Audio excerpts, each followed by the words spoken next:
अमरावती शहराचे महानगरपालिका निवडणूक विषयक सूचना थेट देता येईल।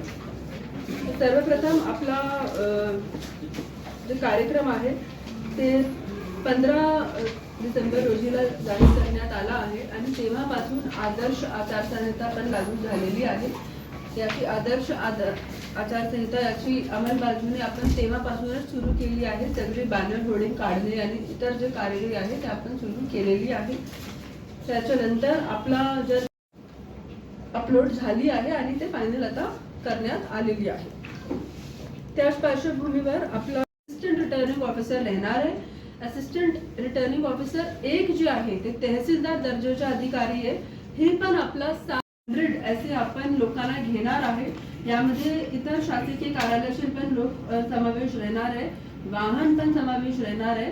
पूर्ण महानगरपालिका निवडणुकीची प्रक्रिया आयुक्त महानगरपालिकाची अंतर्गत होत असल्यामुळे या रेकॉर्ड ठिकाण आणि टीम पूर्णपणे निश्चित केलेली आहे। त्याचबरोबर आपली आरओ मार्फत आता कारवाई सुरू आहे। जी आतापर्यंत आमची कारवाई होती, आता ही पूर्ण कारवाई आरओ मार्फत आपले क्षेत्राची कारवाई पूर्ण सुरू करण्यात आलेली आहे। त्यामध्ये आपली अंदाजे मतदान केंद्राची जी संख्या आहे ती जवळपास 797 अशी आहे। साधारणतः 800 पकडून आपण एक मतदार सेंटर घेतला आहे। तर हे जे मतदार केंद्र आपले फायनल करण्याची जे अंतिम तारीख आहे ते 20 तारीख आहे।